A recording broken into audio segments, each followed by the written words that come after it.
अतिक्रमण विभागाचे कर्तव्यदक्ष अधिकारी जगन्नाथ बनसोडे यांच्या हस्ते भीमपूजा करण्यात आली.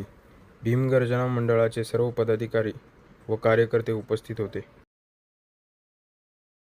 परमपूज्य बोधिसत्व डॉक्टर बाबासाहेब आंबेडकरांनी आपल्याला एक मूलमंत्र दिलेला आहे, शिका, संघटित व्हा आणि संघर्ष करा. आपण जर शिकण्यासाठी आपण प्रयत्न केला, मध्यंतरी म्हणा किंवा आजच एक व्हिडिओ आला होता, तो एक रिक्षावाला रिक्षा चालवत होता आणि त्यामध्ये एक रिक्षामध्ये बसून तो त्याला त्याच्या घरापर्यंत सोड म्हणून सांगितला. आणि तो रिक्षावाला असा होता, आपलं गाडी पुसायला रिक्षाची, मी कुणावर टीका टिप्पणी करणार नाही, व्हिडिओवर आलेला मी सांगायला लागलो, नाहीतर मनाला लावून घेचाल. मी एक उदाहरण द्यायला लागलो, मनाला लावून घेऊ नका. तो रिक्षामध्ये बसल्यानंतर बाबासाहेबांमुळे आपल्याला एवढं झालं, आपल्याला तेवढं झालं. अरे पण तू शिक्षण कुठं शिकला? तू शिक्षण शिकला असतं तर तू आज रिक्षा चालवलं नसता. तू जर शिक्षणाला वेळ दिला असता तर तू रिक्षामध्ये बसला नसता. त्याच्या पाठीमागे बसलेला व्यक्ती काय म्हणते त्या रिक्षावाल्याला, अरे तू बाबासाहेबांचं एवढं उदं करायला तू काय करतो म्हणला आता सध्या? उगी गाडी पुसा लागला, रिक्षा चालवा लागला आणि जय भीम जय भीम. बाबासाहेबांनी तर आपल्याला एवढं दिलेलं आहे, न संपणारं दिलेलं आहे. आपल्याला राहायला बंगला, फिरायला गाडी, खायला पंचपक्वान्न. आपल्याला काय कमी आज? या बाबासाहेबांच्या पुण्यामुळे आज आपण शान शौकत आहे आपली. आज बाबासाहेबांनी स्वतःच्या जीवाची पर्वा न करता आपल्याला एवढं मोठं योगदान दिलेलं आहे. बाबासाहेब स्वतः अमेरिकेमध्ये अभ्यास करता करता भूक लागली तरी पाण्याच्या एका ग्लासमध्ये पावाचा तुकडा भिजून खात होते. आपण तूप रोटी खातो आज. आपल्याला एवढं मोठं बाबासाहेबांनी एवढं मोठं दिलंय, ती न संपणारी गोष्ट आहे. पण आपण बाबासाहेबांचा समतेचा रथ गटागटात तटातटात न मांडता एकत्रितपणे येऊन, आपले मतभेद असतील काय असतील ते असतील, पण समाजासाठी काय तर करणं हे आपले एक कर्तव्य आणि देणं असते. बाबासाहेब जर स्वतःला म्हणले असते मला समाजाचं काय करायचं आहे, तर आज बाबासाहेब सोन्याची बिल्डिंग बांधून राहिले असते.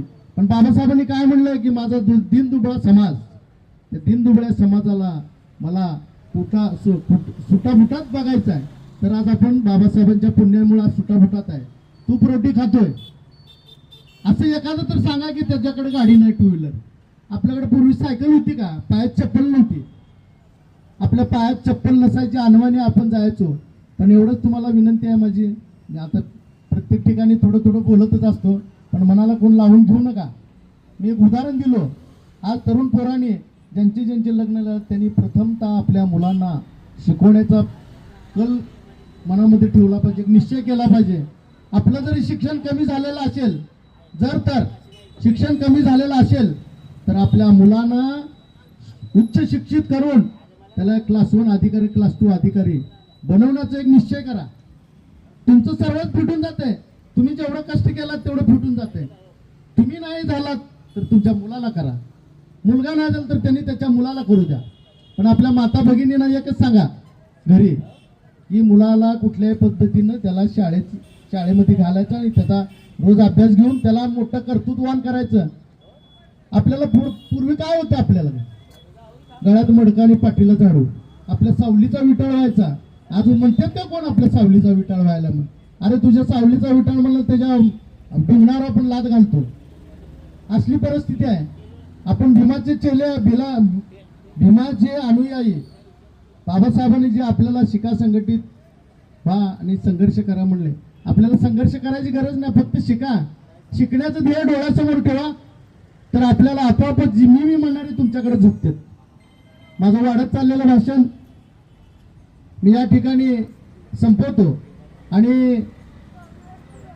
भीमगर्जना तरुण मंडळ मैत्री संघ यांनी या ठिकाणी मला निमंत्रण देऊन या ठिकाणी माझा मान सन्मान दिला. त्याबद्दल मी सर्व कार्यकर्त्यांचे, तरुण कार्यकर्त्यांचे मी आभार मानतो. आणि आपण सर्वांनी मनामध्ये निश्चय खूणगाठ बांधा. अपयश येईल, एकदा येईल, दुसऱ्यांदा येणार नाही अपयश, यश येणारच. परत एकदा सर्वांचं मी आभार मानतो आणि सर्वांना मी डॉक्टर बाबासाहेब आंबेडकर यांच्या 135व्या जयंतीनिमित्त सर्व भारतीयांना मी शुभेच्छा देतो. आपलं मंगलमय आणि आपल्या सुखाची दिवो हीच मी भगवान बुद्धाचरणी प्रार्थना करतो. परमपूज्य बोधिसत्व डॉक्टर बाबासाहेबांना यांना नतमस्तक घेऊन माझे 2 शब्द संपवतो. माझे आई वडील वारलेले शिक्षण आता साहेबांनी सांगितलं तुम्हाला शिकता येत नसेल तुमच्या मुलांना शिकवा. ते जिवंत उदाहरण म्हणून मी आहे. हे माझा हंसाडे मित्र आहे, याला माहिती आहे सर्व. माझे आई वडील लहान असताना वारल्यानंतर मी 12 घंटे 14 घंटे क्रिश्चियनला काम केलं. तेवढं साहेब म्हटल्यासारखं आपण काम कसं करायचं. मला शिकायला मिळालं नाही ना तर आपण आपल्याला मुलांना शिकवायचं. आणि सर्वात महत्त्वाचं म्हणजे कर्मकांड काही उपयोगाचं नाही. फक्त बाबासाहेबांनी सांगितलं शिक्षण हे वाघिणीचं दूध आहे. जो शिकेल तो दरकाळी फोडल्याशिवाय राहणार नाही. तर माझी सर्व आपल्या बहुजन बांधवांना हात जोडून विनंती आहे की आपण आपल्या मुलाबाळांना घरात अर्धी भाकर कमी खाऊ पण आपल्या मुलांना शिकवू.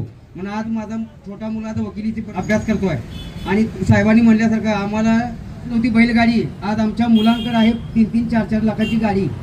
कालच जयंतीच्या मुहूर्तावर 2023ला आंबेडकर जयंतीला एक गाडी घेतली आणि आज कालच्या तारखेला पण मुलाला एक कसली गाडी घेऊन दिली 2 लाखाची. म्हणून आपण आपल्याला शिकायला मिळालं नाही. आपण कष्टामध्ये गेलो, आपले आई वडील कोणाचे असतील, गरिबी असेल, हे असेल, त्याला मात द्यायचं. आपण काम कष्ट करायचं आणि आपल्या मुलाला आपण शिकवायचं. जय भीम, जय संविधान. ताज्या बातम्यांसह ठळक घडामोडी पाहण्यासाठी आजच डीडी दर्पण न्यूजला लाईक करा, शेअर करा व सबस्क्राईब करायला विसरू नका.